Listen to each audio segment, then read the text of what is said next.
നമസ്കാരം. പ്രായമായവർക്ക് നമ്മൾ ഭക്ഷണം പ്ലാൻ ചെയ്യുമ്പോൾ അല്ലെങ്കിൽ ഒരു ഡയറ്റ് പ്ലാൻ ചെയ്യുമ്പം എന്തൊക്കെ കാര്യങ്ങൾ പ്രധാനമായും അതിൽ ശ്രദ്ധിക്കണം?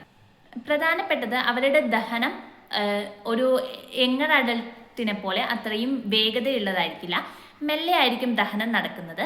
അതുപോലെ തന്നെ അവർക്ക് കോൺസ്റ്റിപ്പേഷൻ പോലുള്ള ബുദ്ധിമുട്ടുകൾ, അതായത് വയറ് കട്ടിയായിട്ട് പോവുക, വയറിന് ഭാരം തോന്നുക, അങ്ങനത്തെ പ്രശ്നങ്ങൾ ഉണ്ടാവാം. അതുപോലെ അവർക്ക് ഭയങ്കര ഹാർഡായിട്ടുള്ള ഫുഡുകൾ ചവച്ചരച്ച് കഴിക്കാൻ ബുദ്ധിമുട്ടുണ്ടാവും. അപ്പോൾ ഇത്തരം കാര്യങ്ങളെല്ലാം കൺസിഡർ ചെയ്തിട്ട് വേണം നമ്മൾ അവർക്കൊരു മീല് പ്ലാൻ ചെയ്യാൻ വേണ്ടിയിട്ട്. അപ്പോൾ പ്രധാനമായിട്ടും ഭയങ്കര കട്ടിയുള്ളതോ പ്രോപ്പറായിട്ട് കുക്കാവാത്തതോ ആയിട്ടുള്ള ഭക്ഷണങ്ങൾ കൊടുക്കാതിരിക്കുക.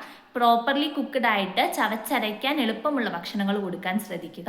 ഒരുപാട് ഫ്രൈഡ് ആയിട്ടുള്ള ഐറ്റംസ് കൊടുക്കാതിരിക്കുക. കാരണം അവർക്ക് നെഞ്ഞരിച്ചിൽ പോലുള്ള പ്രശ്നങ്ങൾ ഇടയ്ക്കിടയ്ക്ക് വരാൻ സാധ്യതയുണ്ട്. അങ്ങനെയുള്ളവരാണെങ്കിൽ പ്രത്യേകിച്ചും ഒരുപാട് കരിച്ചതും പൊടിച്ചതുമായ ഭക്ഷണങ്ങൾ കഴിക്കാതിരിക്കുന്നതാണ് നല്ലത്. പിന്നെ വയറ് സ്തംഭനം, അതുപോലെ തന്നെ വയറിന് വല്ലാതെ ഹെവിനെസ്, ഭാരം തോന്നുക എന്നുള്ള പ്രശ്നങ്ങൾ ഉള്ളതുകൊണ്ട് ഒറ്റ സമയത്ത് ഒരുപാട് ഭക്ഷണം കഴിക്കാതെ ഇടവിട്ട് ചെറിയ ഇൻ്റർവെല്ലുകളിൽ ഭക്ഷണം കഴിക്കുന്നതാണ് എപ്പോഴും വയറിനും ദഹനത്തിനും നല്ലത്.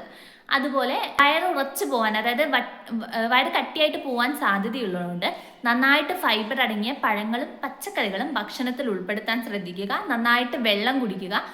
ജലാംശം കൂടുതലുള്ള പഴങ്ങളും പച്ചക്കറികളും കൂടെ ഭക്ഷണത്തിൽ നന്നായിട്ട് ഉൾപ്പെടുത്താൻ ശ്രദ്ധിക്കണം. ഈ പ്രായമാകും തോറും ടേസ്റ്റ് ബഡ്സ് ഫെയ്ഡ് ആവുന്നതനുസരിച്ച് അവർക്ക് എല്ലാ ടേസ്റ്റുകളും പ്രോപ്പർലി കിട്ടണമെന്നില്ല. ആക്റ്റീവ് ആവുന്ന രീതിയിൽ ഫുഡ് പ്രസന്റ് ചെയ്യാൻ ശ്രദ്ധിക്കുക. അവർക്ക് കഴിക്കാൻ ഇഷ്ടപ്പെടുന്ന രീതിയിലുള്ള ടേസ്റ്റുകൾ കൂടുതലും ചൂസ് ചെയ്ത് അതിനനുസരിച്ചുള്ള ഫുഡ് കൊടുക്കാൻ ശ്രദ്ധിക്കുക. അല്ലെങ്കിൽ കഴിക്കുന്നവരാണെങ്കിൽ അതിനനുസരിച്ചുള്ള ഫുഡ് സെലക്ട് ചെയ്ത് കഴിക്കുന്നതാണ് കുറച്ചുകൂടെ നല്ലത്. പിന്നെ ഒരുപാട് സ്ട്രോങ് സ്മെല്ലിങ്ങും സ്ട്രോങ് ഫ്ലേവേർഡും ആയിട്ടുള്ള ഭക്ഷണങ്ങൾ കഴിക്കാതിരിക്കുക നല്ലത്.